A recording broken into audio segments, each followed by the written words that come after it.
thank you very much for being with us. And just first of all, the march you're threatening now if no new elections are announced. What do you hope to achieve?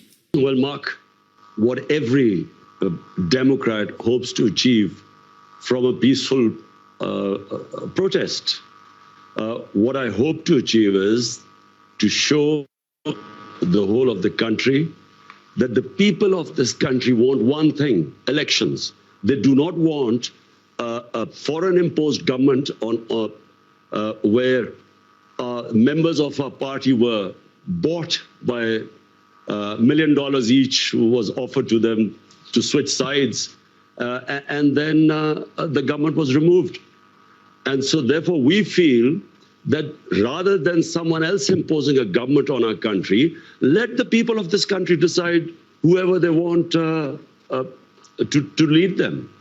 But you were toppled, you say, by a Western conspiracy. You called it, I think, US-backed regime change. I mean, it's quite a claim. What evidence do you have? What do you base that claim on? Well, as the Prime Minister, I get a cipher. Cipher is a secret message sent by your ambassadors. They are sent to the Foreign Office.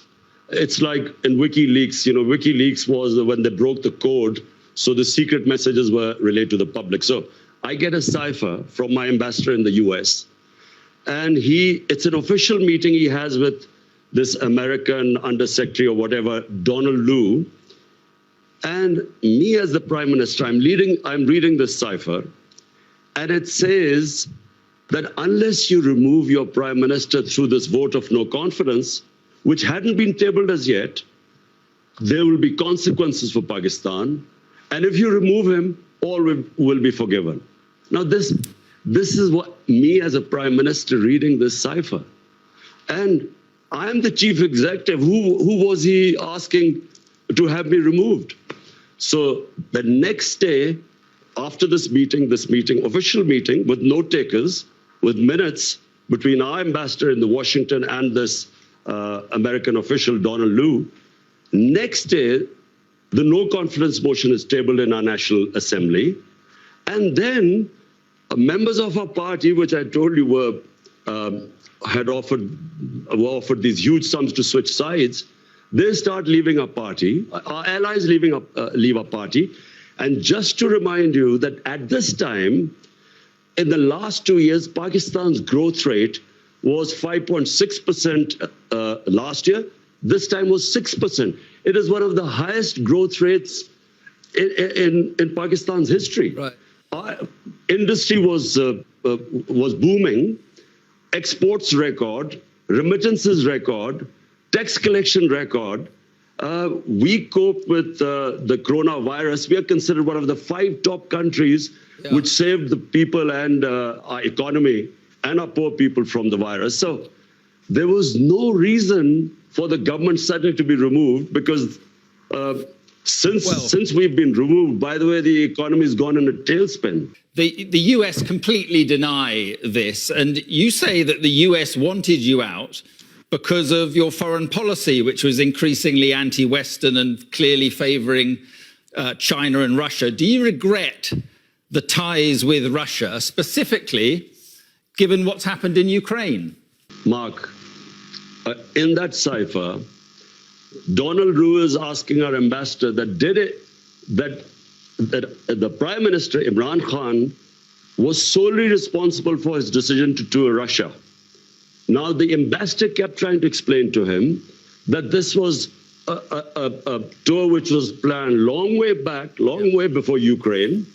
Secondly, all stakeholders, the Foreign Office, the military establishment, we were all on one page because the military wanted hardware.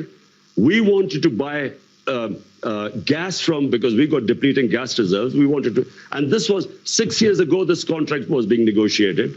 And we wanted to buy wheat from Russia. So the problem, let me just get coming. The problem is that on the very day that Putin invaded Ukraine, you shook hands with him in the Kremlin. That suggests, at least that you endorse what he's doing in Ukraine.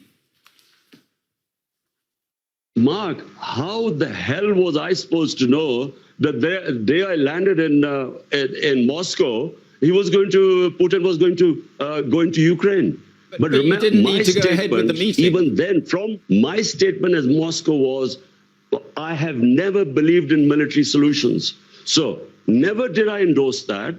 Ours was a bilateral meeting. It was planned long before. So point I'm trying to make is that we didn't realize that when I would reach there, that Putin would go into Ukraine. How was I supposed to know? And how could you be punished for that? But do you accept that what Russia is doing is an illegal act of aggression? Do you condemn what Russia is doing? Mark, I am against all military operations. I was against Iraq war. I was against the US going into Afghanistan consistently. I'm against military solutions in Ukraine to solve problems. But point I'm trying to make is that to hold me responsible, and in this cipher, it was only me being held responsible, while our ambassador was telling us that this was a long before the tour was planned. The purpose of going there were bilateral things we had nothing to do with. But even so, the problem is that the ties you have with Russia and China suggest that you went ahead with that meeting, that human rights are secondary to trade for you. Russia is waging a war on its neighbor, killing civilians. China has a terrible record on human rights, repressing the Uyghurs and other minorities. Mark, I was elected by 220 million people of Pakistan to serve them. My number one priority is there are 50 million Pakistanis below the poverty line. I was not elected for them to correct all the wrongs that are going on in the world. My responsibility was my country. And so all my relationships, whether it was with China, with the United States, with Russia, were for the benefit of our own people. Listen, in Kashmir, which is a dispute between Pakistan and India, India has violated all United Nations resolutions on Kashmir. They've illegally taken away the right of the Kashmiri people and basically got rid of the statehood. Now, did anyone speak against it? The atrocities going on in Kashmir, 100,000 people in Kashmiris have died. Has anyone condemned India for that? No, because India is an ally. Allow us to be neutral too so that we can look after our own people. What about Afghanistan? Are you pleased to see the Taliban back in control in Afghanistan? Were you pleased to see the West defeated? Mark, Afghanistan there was never going to be a military solution. Anyone who knows the history of Afghanistan, and the British above all, have experienced 3 wars in Afghanistan. The 3 times they've gone into Afghanistan in the 19th century, twice in 19th and once in the 20th century. There was never going to be a military solution. People like us who kept saying that this is not, you will not solve Afghanistan problem by bombing them or sending your military, we were called pro-Taliban. People like us were always talking about how would there be people in Afghanistan? For 40 years, they've been suffering. Mark, this is not a football match, whether you're on one side or the other. When there are problems there, the country that suffers most is Pakistan. Because we already have 3.5 billion Afghan refugees there. But you said the chains of slavery had been broken in the country. When the Americans left and the British, what did you mean by that? That was deliberate. It was deliberately distorted. I was speaking in Urdu. I was talking about getting rid of mental slavery. We still have the colonial education system with elite is taught in English medium. We had first time in our history had one syllabus for everyone. And I said that mental slavery is far worse than physical slavery. In that context, I refer to Afghanistan, where physical, they're fighting for their freedom. What about the slavery of women? Are you concerned that they seem to be going back on their commitment to allow girls back to school, and they're now insisting women cover their faces? Are you worried at all about what is happening there? Mark, I am not responsible or a spokesman for the Taliban.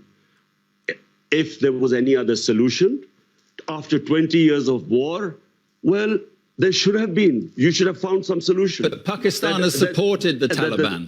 How? Who says this? By harboring Taliban fighters inside Pakistan. Do you know something, Mark? There is so much propaganda and ignorance about this whole Pakistan-Afghanistan situation. Pakistan lost 80,000 people. No country which supported the US in the war on terror gives as many sacrifices as we did. The only reason we lost 80,000 people was because we joined the US war on terror. Because the US was trying to find a military solution in Afghanistan where none existed, we were blamed. A country that gives sacrifices, we were blamed for the lack of success in Afghanistan. What is happening in Afghanistan has nothing to do with us. The fact is that a war in Afghanistan meant 5 million refugees at the beginning in the 80s.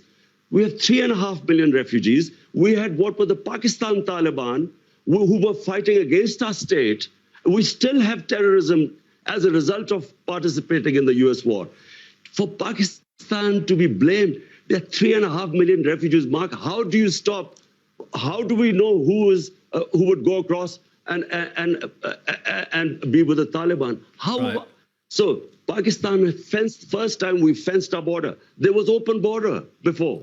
So now 3.5 years, we have fenced the border.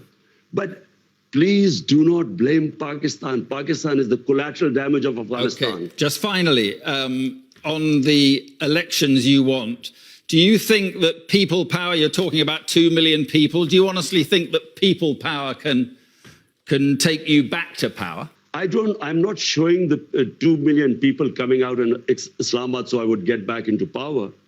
All we are saying is that there are two problems. One is that this is an imposed government through a regime change by Washington.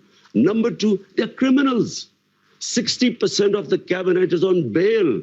The prime minister and the chief minister were about to be sentenced when they were made the chief minister and prime minister. It's an insult to this country. All we are doing is peaceful protest. Okay. We feel, let the people of Pakistan decide who they want to elect. Let's not have an imposed government from outside. Okay. Well, as I say, the Americans deny that. But listen, Imran Khan, thank you very much for being with us this evening. Thank you. Thank you, Mark.